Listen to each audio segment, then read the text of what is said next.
தொட்டிலில் குழந்தைகளை போட்டால் பாதுகாப்பாக இருக்கும், உடல் சமமாக வளர்ச்சி பெறும்னு சொல்லுவாங்க. இன்றைக்கி யாரும் தொட்டிலாம் போடுறதில்ல. பக்கத்தில் ஒரு டப்பா மாதிரி ஒன்றை வச்சு அதில் அதை போட்டு தட்டி கொடுத்துட்றாங்க. அப்புறம் வெளியில் போனால் பாத்ரூம் அதுக்கு இடுப்பை சுற்றி ஒன்று கட்டி விட்டுறாங்க. அதுக்கு பேர் ஹக்கீஸாம்ல. அதுலேயே தான் எல்லாம்.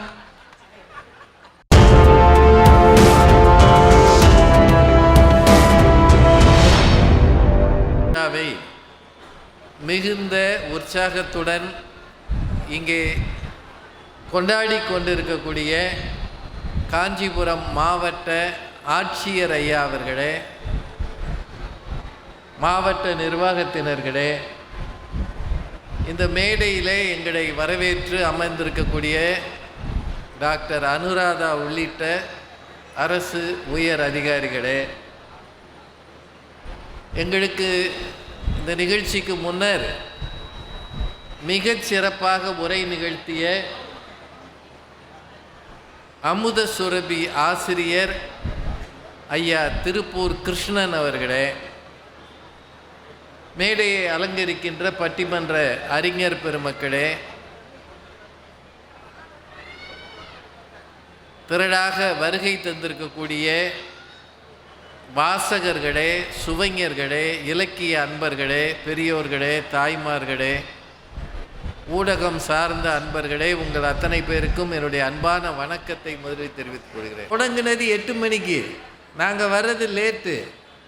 இதுக்கும் ஜனம் உட்கார்ந்துருக்குன்னா உங்களை எந்த அளவு பாராட்டுறதுன்னா, நின்று கேட்குற எல்லாருக்கும் 2 வணக்கம். ஏன்னா உட்காந்து கேட்குறதே கஷ்டம். காஞ்சி மாநகரம் அறிவின் திருத்தலம். பேரறிஞர் அண்ணா பிறந்த புண்ணிய பூமி இது.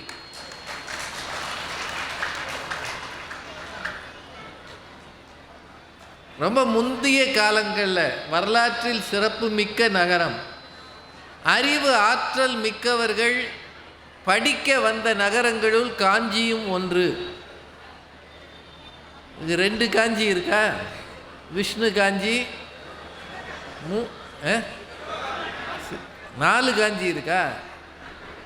நான் ஒரு காஞ்சிக்கு வர்றதுக்கே டிராஃபிக்கில் மாட்டிக்கிட்டேன். வருது வந்துக்கிட்டே இருக்கு. இந்த ஊர் இவ்வளோ டிராஃபிக்காக இருக்குது. இந்த ஊரில் எல்லா ஊருமே டிராஃபிக்காக தான் இருக்குது. இங்கே அதிகம் நாங்கள் வந்ததில்லை காஞ்சிபுரத்துக்கு. காமாட்சி அம்மனை தரிசிக்க வந்திருக்கிறோம் சில நேரம். அப்புறம் அத்திவரதரை பார்க்க நான் வந்தேன். நீங்களாம் பார்த்தீங்களா? என்னையா அமைதியாகவே இருக்கீங்க? அவர் 40 வருஷத்துக்கு ஒரு தடவை தான் வருவார்னாங்க. அவர் அடுத்து வரும்போது நம்ம இருக்கோமோ இல்லையோ, இப்போவே போய் அவருக்கு ஒரு அட்டண்டன்ஸ் போட்டுருவோம்ட்டு நான் வந்து பார்த்து தரிசனம் பண்ணேன். அது மாதிரி காஞ்சிபுரம் எப்படின்றது அறிவின் திருத்தலம்.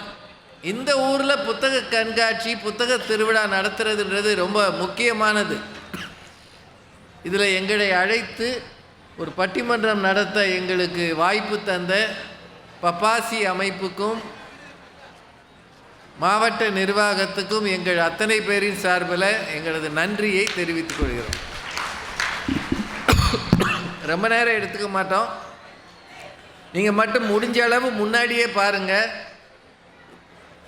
இவ்வளவு கேப் இருக்குது. தரையில் யாராவது உட்காருறதுனா உட்காரலாம். அங்கே நிற்கிறவங்க தரையில், ஏன்னா இங்கே சேர் போட விட மாட்டாங்க. வாய்ப்பு இருந்தால் உட்காருங்க, அப்படி இல்லைன்னா இருந்த இடத்துலேருந்தே கேளுங்க. பட்டிமன்றம் என்பது தமிழின் ஆக முக்கியமான கலை வடிவம்னு தொகுப்பாளி அம்மா சொன்னாங்க.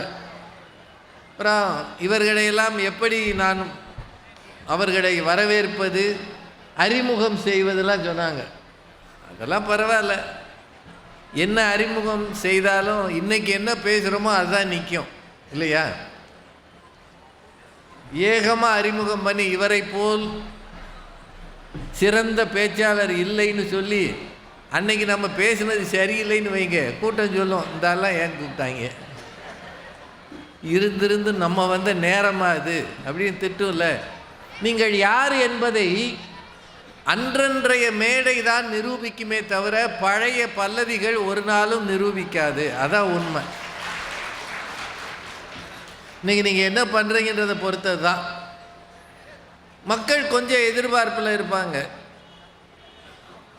8 மணிக்கு தொடங்கியிருக்காங்களே, பட்டிமன்றம்னு நாம் நிற்கிறோமே, எப்படி போகும்னு. ஆனால் இந்த 4 பேச்சாளர்களும் மிகச்சிறப்பாக பேசுவார்கள். எங்களுக்கு 1.5 மணி நேரம் தான் கொடுத்துருக்குறாங்க. அதுவும் 1.25 மணி நேரமாம்மா, 1.5 மணி நேரம். 9:15 9:30 முடிச்சிருவோம். உங்களுக்கு ஓகேவா? என்னங்க ஒன்றுமே சொல்ல மாட்டேங்கிறீங்க.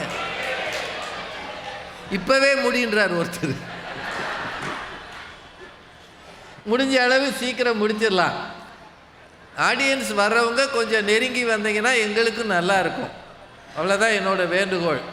ஓவராக வேண்டுகோள் வச்சோன்னா பொதுமக்கள் கடுப்பாயிருவாங்க. வந்ததே கஷ்டம், இதில் இது வேறு அது வேறு அப்படின்னு சொல்லுவாங்க. ஏன்னா வெறுந்தரையை பார்த்து பேசுகிறது ரொம்ப சிரமையா. இதெல்லாம் அரசு அதிகாரிகளுக்கு தான் சரி. நாங்கள் எல்லோரும் கூட்டத்தை பார்த்தே பழகுனவங்க. முன்னாடி பார்த்தா ஒரு பெரிய கபடி விளையாடுற மேடை மாதிரி ஒன்று இருக்குது. சரி, இது அரசு அமைப்பு அப்படித்தான் இருக்கும். அதுக்கு மேலே நம்ம ஒன்றும் சொல்ல முடியாது. இனி வரும் நாட்களில் கொஞ்சம் ஆடியன்ஸை கிட்ட கொண்டு வந்தால் நல்லது. இது இந்த பள்ளிக்கூடத்தில் தான் இந்த மாதிரி போட்டிருப்பாங்க. ஏன் தெரியுமா? இந்த பிள்ளைகள் டான்ஸ் ஆடும்போது அங்கங்கே ஓடி வந்து அந்த பெற்றோர்கள் நிற்பாங்க. நன்றிங்க. தரையில் உட்கார உங்களுக்கு தனி வணக்கம். யார் யார் செய்வா இந்த மாதிரி? திருக்கோயில்களில் தான் தரையில் அமர்ந்து நாம் ஏதாவது கேட்போம். ஆனால் இது அறிவு திருக்கோயில் என்பதால் வந்து அமர்கிற ஒவ்வொருவருக்கும் தனிப்பட்ட முறையில் நன்றி சொல்கிறேன். இன்னைக்கு ஒரு தலைப்பு கொடுத்துருக்குறாங்க, பட்டிமன்றம் சிறந்த கலை வடிவம்னு நான் சொன்னேன். உலகத்தில் வேறு எந்த மொழியிலும் இல்லாத ஒரு கலை வடிவம் தமிழில் இருக்கிறது என்றால் அது பட்டிமன்றம் மட்டும்தான். வேறு எங்கேயும் இது கிடையாது. மறைந்த எஸ்பி பாலசுப்ரமணியம் அவர்களை நான் ஒரு முறை சந்திக்கும் போது அவர் சொன்னார், இந்திய மொழிகளில் 13 மொழிகளில் நான் டிவி ஷோஸ் பண்ணுறேன். எனக்கு தெரிய எந்த மொழியிலும் பட்டிமன்றம் இல்லை, தமிழில் தான் இருக்கிறதுன்னு அவ்வளோ பெரிய ஒரு கலைஞர் சொன்னார். ஏன்னா இந்த மாதிரி சிறப்பான ஒரு விஷயத்தை, ஒரு அமைப்பை, ஒரு கலை வடிவத்தை தமிழர்கள் 2000 ஆண்டு பழமையிலிருந்து கொண்டாடுகிறார்கள். மணிமேகலை காப்பியத்தில் இருக்குது. மாணிக்க வாசகர் பட்டிமன்றத்தை பற்றி சொல்கிறார். கம்பன்லேயே பன்னருங் கலை தெரி பட்டி மண்டபம் என்று இருக்கிறது. அப்படின்னா எல்லா இடங்களிலும் போற்றப்படுகிற பட்டிமன்றத்தை புத்தக திருவிழாவிலும் நடத்துவது மகிழ்ச்சி. இதில் ஒரு தலைப்பு கொடுத்துருக்குறாங்க, இளைஞர்களின் முன்னேற்றத்திற்கு பெரிதும் துணை செய்வது குடும்பமா சமுதாயமானு தலைப்பு கொடுத்துருக்குறாங்க. இளைஞர்கள்னா யார்? இளைஞர்கள்னா யார்? கட்டுக்கடங்காமல் தலைமுடியை வளர்ப்பவர், கட்டுப்பாடுகளை பெரிதும் மதிக்காதவர், 2 வீலரில் ஓட்டினான்னா 140 ஓட்டுறவன், 5 பேர் 4 பேராக ஏறி போவாங்க, வீலிங் பண்ணுவாங்க. ஒரு சக்கரத்தில் ஓட்டுவான், நமக்கு 2 சக்கரத்திலேயே ஓட்ட தெரியல.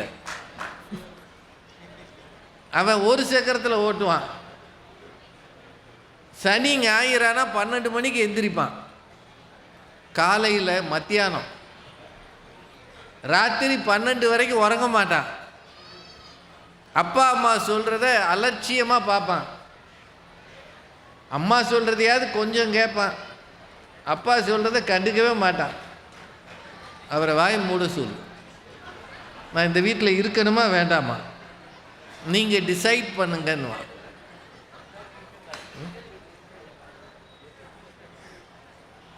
நீங்கள் டிசைட் பண்ணுங்க, நான் இந்த வீட்டில் இருக்கணுமா இல்லை வேண்டாமா. அந்த மாதிரி பேசக்கூடியவன். அவனுக்குன்னு ஒரு நட்பு வட்டம் இருக்கும்.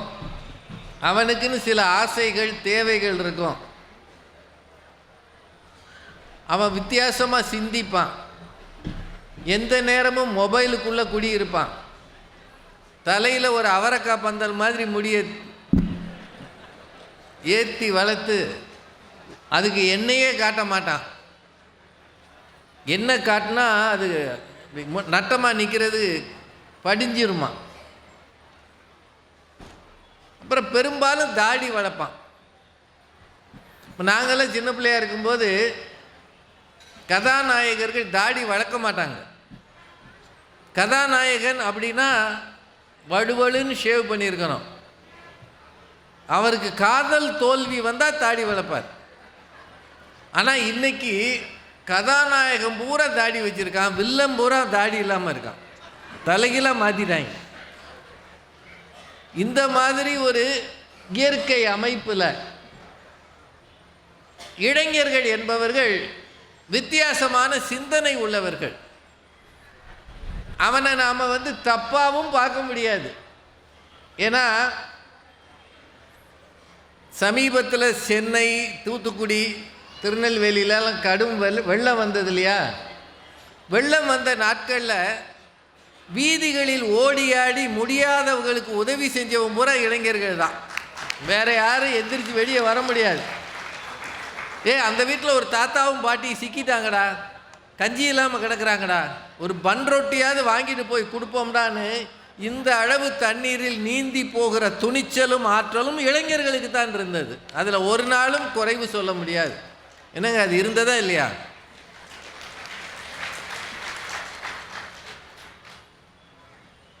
எதையும் பொருட்படுத்தாமல் இயங்குகிற ஆற்றல் இளைஞர்களுக்கு இருக்கு. உலகம் சுற்றுவான்.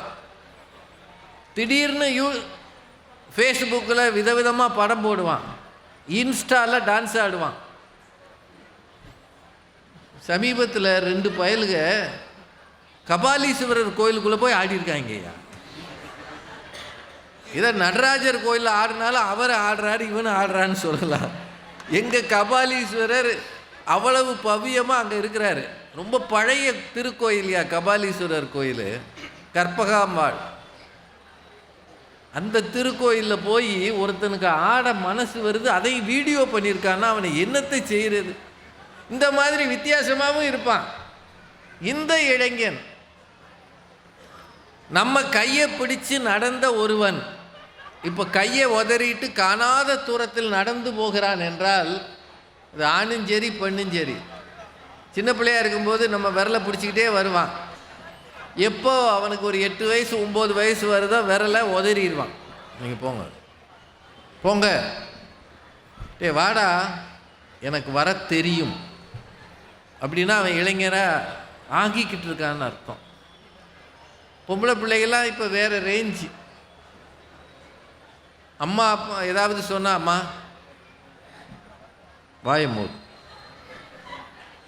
நான் 8th ஸ்டாண்டர்ட் படிக்கிறேன், சிபிஎஸ்சி சிலபஸ், உனக்கு அதை பற்றி எதாவது தெரியுமா?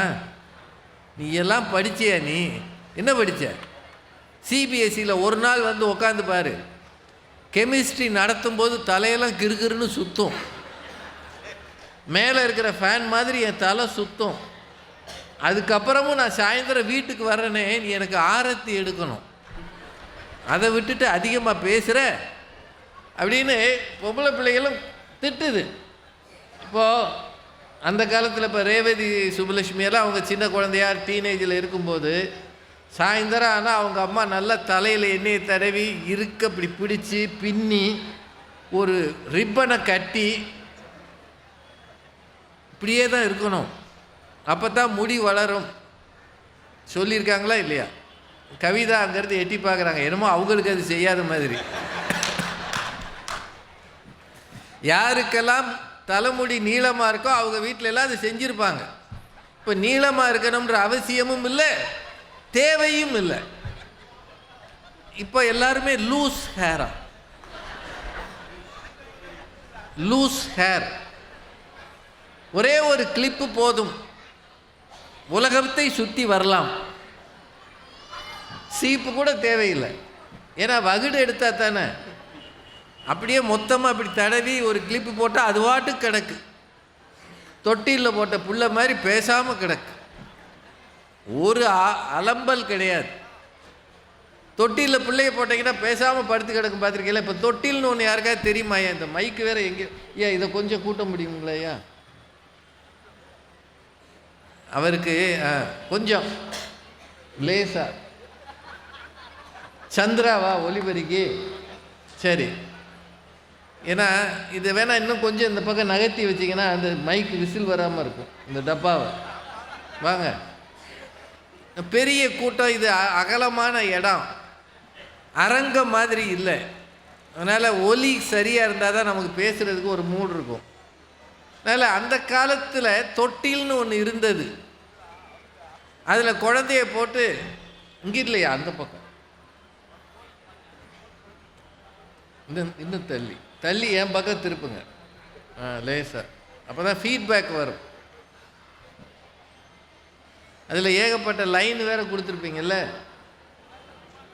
ரேடியோ இந்த இது வீடியோவுக்கு லைன் கொடுத்தாலே அது ஒரு அமைதியாக தான் இருக்கும்.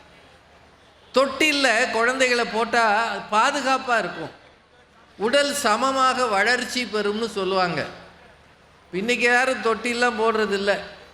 பக்கத்தில் ஒரு டப்பா மாதிரி ஒன்றை வச்சு அதில் அதை போட்டு தட்டி கொடுத்துட்றாங்க. அப்புறம் வெளியில் போனால் பாத்ரூம் அதுக்கு இடுப்பை சுற்றி ஒன்று கட்டி விட்டுறாங்க. அதுக்கு பேர் ஹக்கீஸாம்ல. அதுலேயே தான் எல்லாம். அதுவும் நடக்கிறத சொல்கிறீங்க. அந்த குழந்தையை தூக்கி 50 பேர் கொஞ்சுவாங்க. அவன் அதோடையே தான் இருப்பான். ஏன்னா ஹக்கீஸை கலட்டும் போதானே கதை தெரியும். பெற்றோர் முன்னாடியெல்லாம் அப்பப்போ அவன் பாத்ரூம் போனான்னா தொடச்சி கிடச்சி சுத்தம் பண்ணுவாங்க. இப்போ வெளியில் போய் ஒரு 3 மணி நேரம் கழித்து வர்றோம்னா இதை மாட்டி விட்டுட்டாங்கன்னா அவன் அதோடு தான். கொஞ்ச நாள் கழித்து அதை கட்டினா தான் அவனுக்கு பாத்ரூமே வரும். ஃப்ரீயாக இருந்தால் வராது. பாத்ரூம் போகணும்னா அதை கட்டுனுவான். இந்த ரேஞ்சுக்கு நாம் வாழ்ந்துக்கிட்டு இருக்கிறோம். இப்படி வளர்கிற பிள்ளைகள் பெற்றோரின் அரவணைப்பு இல்லாமல் அதிகம் வளர்கிற பிள்ளைகள் இன்றைக்கி பெருகி இருக்கிறாங்க. முன்னாடி இடுப்பில் தூக்கி பெண்கள் வச்சாங்க. எனக்கு தெரிய இப்போ குழந்தைகளை இடுப்பில் வைக்கிறவங்க இல்லைன்னு நினைக்கிறேன். வைக்கிறாங்களா? நீங்கள் ஏதாவது நான் சொல்கிறத கவனமாக கேட்கணும். இப்படி போட்டுக்கிறாங்க. என்னங்க அப்படித்தானே போட்டுக்கிறாங்க.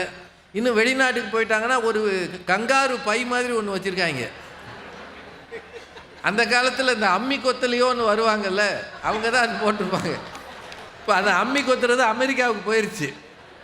அமெரிக்காவிலேருந்து வரவன் பூரா இங்கே ஒரு பை போட்டு இடுப்பு இப்படி போட்டு அதில் அந்த குழந்தைய வச்சு அது இப்படி முன்னாடி பார்த்துக்கிட்டே போகுது. அப்பா சில சமயம் தோளில் போட்டுக்கிறாரு. வெளிநாட்டில் இருக்கிறவங்களாம் கழுத்தை சுற்றி இப்படி காலை போட்டுக்கிட்டு இப்படி அப்படி கையை பிடிச்சிக்கிட்டு இப்படி போவாங்க. ஏர்போர்ட்லலாம் பார்க்கலாம். இது மாதிரி ஒவ்வொருத்தரும் ஒவ்வொரு வகையாக குழந்தைய வளர்க்குறாங்க. ஆனால் குழந்தைகளோடு தொடுவது, நெருக்கமாக இருப்பது என்பது எதிர்காலத்தில் அந்த பிள்ளைகளுக்கும் பெற்றோருக்குமான தொடர்பையும் பாசத்தையும் அதிகரிக்கும் அப்படின்னு அறிவியல் கண்டுபிடிப்புகள் இருக்குது. தொடுதல் அப்படின்றது இருக்கு இல்லையா, அது ரொம்ப நல்லதுன்னு சொல்லுவாங்க.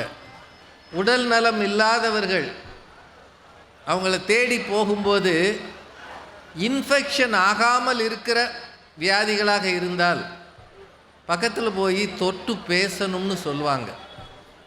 தூரத்தில் இருந்து என்ன சோமில்லையா, எத்தனை நாள், எப்போ வருவ, ஒழுங்காக உடம்ப பார்த்துக்க, அப்படியே போயிடுறது. இப்போ நம்மலாம் அதை விட பக்கத்தில் போய் கையை தொட்டு உனக்காக நான் வேண்டிக்கிட்டேன், சரியாயிடும், கொஞ்ச நாளில் பழைய மாதிரி ஆகிடுவேன்னு தொடு உணர்வு இருக்கு இல்லையா, அது தருகிற ஆறுதல் வேறு எதுவும் தராது என்று சொல்லுகிறார்.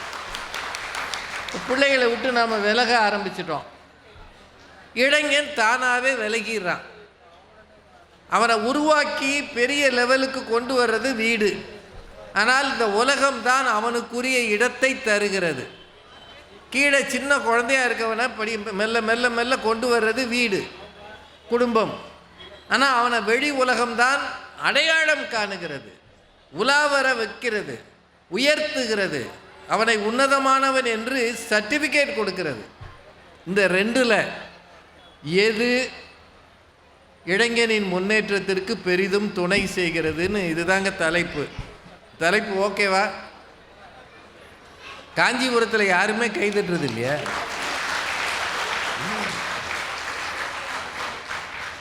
இங்கே எல்லாரும் வெவ்வேறு ஊர்லேருந்து ஓடியாந்து இந்த ரெண்டு தாய்மார்களும் காஞ்சிபுரத்துக்கு வந்ததுக்காக எவ்வளோ சந்தோஷப்படுறாங்க தெரியுமா? 5 மணி வரைக்கும் பட்டுச்சேலை கடையிலே இருந்திருக்காங்க. ஒரு காலத்தில் அறிவு திருக்கோயில், அப்புறம் காஞ்சி காமாட்சி, அத்திவரதர் இதெல்லாம் இருந்தது. ஆனால் எல்லா காலத்திலும் இருக்கிறது ஒன்று தான், பாபு ஷா, அந்த ஷா இந்த ஷான்னு கடைகளுக்கு போய் உள்ள நுழைஞ்சா காலையில் கடை திறக்கும் முன்னாடியே கும்பல் நிற்கிது. இவங்கெல்லாம் வீட்டில் சாப்பிட்டாங்களா இல்லையான்னு தெரியலை. அங்கேயே ஃபுட் கோர்ட்லாம் இருக்கான். அதாவது சோறு கட்டிட்டு வர வேண்டாம், வாங்கிட்டு இங்கேயே சாப்பிட்டு போயிருங்க. பேசாமல் அங்கனே ஒரு கல்யாண மண்டபத்தை பிடிச்சி கல்யாணத்தை நடத்திடுது. உலகத்தில் பெண்கள் பெரிதும் நேசிக்கிறது புடவைனா புடவையின் அடையாளம் காஞ்சிபுரம் தான். மிக நுண்ணிய நெசவு தொழில், பட்டுக்கு ஒரு அழகு தருவது. அப்படி பார்க்கும்போதே கண்ணை பறிக்குதுல. கடையை வந்து அந்தம்மா வாயை திறந்து மூட மாட்டேங்குதுல, ஆன்னு பார்க்குது. 6 சேலை வாங்கியும் பத்தலையில். இன்னும் கொஞ்சம் வாங்கலான்னு நினச்சேன், நீங்கள் திட்டுவீங்கன்னு குறைச்சிக்கிட்டேன். 6 வாங்கின பிறகு ஒரு நிம்மதி இல்லைன்னா அந்த அளவுக்கு மிகவும் பிரசித்தி பெற்ற ஊர் காஞ்சிபுரம். காஞ்சி பட்டுடுத்தி கஸ்தூரி பொட்டு வைத்து தேவதை போல் நீ நடந்து வர வேண்டும். என்ன பாட்டியா அந்த காலத்தில்? காஞ்சிபுரம்னு இல்லாத பாடல்களே இல்லை. அதில் அவ்வளவு சிறந்த காஞ்சி மாநகரத்தில் மாவட்ட நிர்வாகம் நடத்துகிற இந்த பட்டிமன்றத்தில் இளைஞர்களை பற்றி ஒரு 1.5 மணி நேரம் பேசலாம்னு 4 பேர் வந்திருக்கிறாங்க. குடும்பம்தான்னு சொல்கிறதுக்கு திரு ராஜ்குமார் அவர்கள்.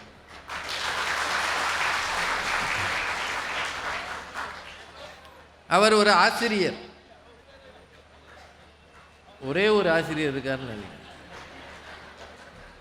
ஆசிரியர்னால் எல்லாரும் மரியாதை பண்ணுவாங்க. அதான் ஆசிரியருக்கு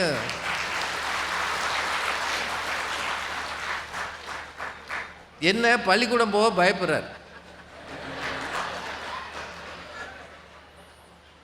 முன்னாடியெல்லாம் இந்த 3 மாவட்டங்களில் தானே ரொம்ப மழை வரும் இல்லையா? சென்னை, திருவள்ளூர், காஞ்சிபுரம். உடனே பயலுக்கு காலையில் என்ன செய்வாங்க? டிவியை போடு, கலெக்டர் என்ன சொல்கிறாரு.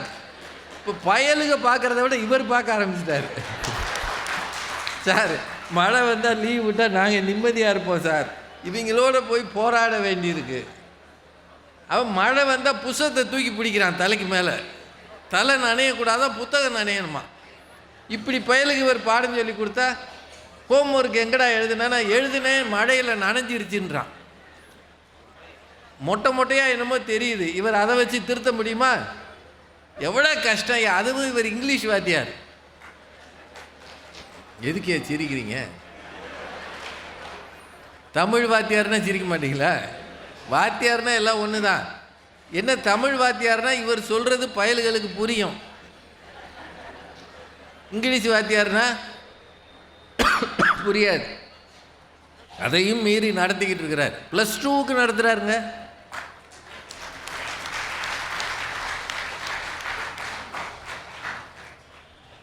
ஒன்றாம் கிளாஸ் பயலுக்கு நடத்தலாங்க, +2க்கு நடத்துறது ரொம்ப கஷ்டம்.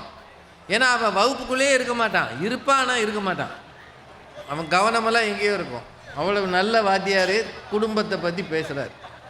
அந்த அணியில் அடுத்து பேசுவதற்கு ரேவதி சுப்புலட்சுமி மேடம்.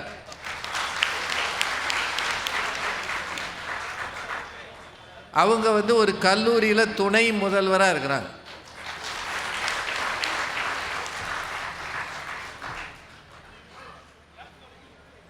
மதுரையில் செந்தமிழ் கல்லூரின்னு ஒன்று இருக்குது, அதில் இருக்கிறாங்க.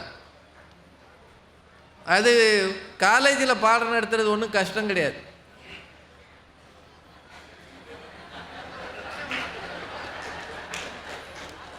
அவங்க கோவப்படுவாங்கன்னு எனக்கு தெரியும். என்ன கஷ்டம் கிடையாதுன்னா, நடத்தினா தான் அவங்க கஷ்டப்படுவாங்க.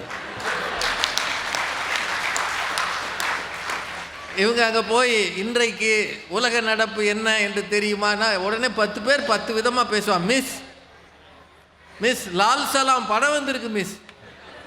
டேய் அதையாடா கேட்டேன், உலகத்தில் என்னடா நடக்குது, என்னென்னமோ நடக்குது, எங்களுக்கு எது தெரியுமோ அதை சொல்கிறோம், கேட்குற இஷ்டம்னா கேளுங்க. டேய் இப்போ அகநானூறு, அகநானூறா, அம்புட்டு பாட்டாக இருக்கு மிஸ், எனக்கு இன்னும் 18 வயசு கூட ஆகலை மிஸ், 400 பாட்டை நான் எப்படி படிக்கிறது ஆரம்பிச்சிருவான். அதனால் பாடம் நடத்துகிறத விட பயல்களை கண்ட்ரோல் பண்ணுறதா அவங்களுக்கு கஷ்டம். ஆனால் அறிவுபூர்வமாக இளைஞர்களை ஊக்குவிக்கிற பெரும் பணியை செய்கிறவர்கள் கல்லூரி ஆசிரியர். அதனால் அவங்க 2 பேரும் குடும்பத்தை பற்றி பேச போகிறாங்க. குடும்பம் என்னையா பண்ணிச்சு, சமுதாயத்தில் தான் எல்லாமே நடக்குது.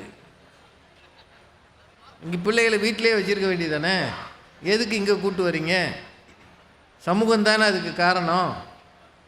பாருங்கள் எத்தனை இளம் பிள்ளைகளை அப்பா அம்மா கூட்டு வந்திருக்காங்க, அவன் பூரா மொபைலை பார்த்துக்கிட்டே உட்காந்துருக்கான். மொபைலை பார்த்துட்டு எப்போ போவோம், பசிக்குது இல்லை, ஓம்பாட்டுக்கு நீங்கள் பேசுகிறது கேட்டுக்கிட்டு இருக்க, இந்த ஆள் என்ன பேசுகிறாரு, குடும்பம்னா என்ன, நம்ம தான்டா குடும்பம், அப்புறம் என்ன நம்ம வீட்டிலே போய் கேட்போம். அதை சொல்கிறதுக்கு இங்கே வரணுமாக்கும். அம்மா அப்பாவுக்கு அப்படியே அவங்க போட்டு கொடாய்வாங்க. அதோடு அந்த பெற்றோர் கூட்டு வந்திருக்காங்கன்னா எதுக்கு, ஊரில் நடக்கிற 4 விஷயத்தை பார்த்தா தான் அறிவு வளரும்னு பெற்றோருக்கு தெரிந்திருக்கிறது. அதுதான் சமுதாயம்ன்றதுக்கு திரு டாக்டர் சிவ சதீஷ் எவ்வளோ பவ்யமாக கும்பிட்டார் பார்த்தீங்களா. காரணம் இன்னும் கல்யாணம் ஆகலை. அதனால் எந்த மேடைக்கு நாங்கள் கூட்டு போனாலும் கும்பிட்டுறாரு, சொல்கிறாரு ஐயா இந்த ஊர்லையாவது ஒன்று கிடைக்கணும் யா. பிஹெச்டி பண்ணியிருக்கிறாருங்க, டாக்டரேட் முடிச்சிருக்கிறாரு, காலேஜில் ஒரு யூனிவர்சிட்டியில் பேராசிரியராக இருக்கிறாரு. ஆனால் பொண்ணு மட்டும் பக்கத்தில் வரமாட்டேங்குது. ஒவ்வொருத்தருக்கு ஒவ்வொரு யோகம். அவருக்கு ஞான யோகம் இருக்குது. நல்ல பிள்ளை நல்லா பேசி வருகிறார், பெரிய பெரிய நடுவர்கள் கூடலாம் பேசியிருக்கிறார். இந்த அணியில் நிறைவாக சென்ற ஆண்டு இங்கே சிறப்பாக பேசி இந்த ஆண்டும் பேசுகிற திருமதி கவிதா ஜவஹர், அவங்கக்கிட்ட இருக்கிறதே இந்த பணிவு தான். எலெக்ஷனில் கும்பிட்றது கூட இவ்வளவு தூரம் கும்பிட மாட்டாங்க. ஒரே பணிவு ஒரே பணிவு ஒரே பணிவு. ஆனால் மேடையில் மைக்கை பார்த்துட்டாங்கன்னா எகிரிடுவாங்க, அப்புறம் எதிர இருக்கவன் தீந்தான். இந்த தலைப்பை நீங்கள் கொஞ்சம் ஞாபகம் வச்சுக்கோங்க. நம்ம வீட்டில் எல்லாம் இளைஞர்கள் இருப்பாங்க, பெரும்பாலும் நமக்கு அவங்களுக்கு ஒத்து வராது, கோபம் வரும். எந்த வீட்லேயும் இளம் பிள்ளைகளை பெற்றோர் சந்தோஷமாக வளர்த்ததும் இல்லை, பார்த்ததும் இல்லை. 10 வயசு வரைக்கும் பிரியமாக இருப்பாங்க, அதுக்கு மேலே கடுகடுன்னு இருப்பாங்க. ஆனால் அந்த பிள்ளைகளை பற்றிய ஒரு சின்ன ஆய்வு தான் இந்த தலைப்பு. புத்தகங்களை வாங்கி வாசிக்கிற பழக்கம் இருக்கிறது இல்லையா, அது மனிதர்களை மாமனிதர்கள் ஆக்குகிற நல்ல பழக்கம். தேடி சோறு நிதன் தின்று பல சின்னஞ்சிறு கதைகள் பேசி மனம் வாடி துன்ப மிக உழன்று பிறர் வாட பல செயல்கள் செய்து நரை கூடி கிழப்பருவம் எய்தி கொடும் கூற்றுக்கு இறை என பின் மாயும் பல வேடிக்கை மனிதரைப் போலே நான் வீழ்வேன் என்று நினைத்தாயோ என்றார் மகாகவி பாரதி.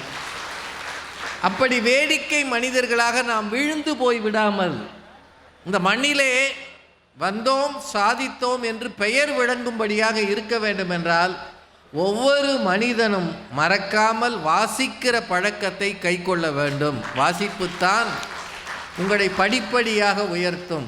அதுக்கு தான் அரசாங்கம் இந்த புத்தக திருவிழாவை நடத்துகிறது.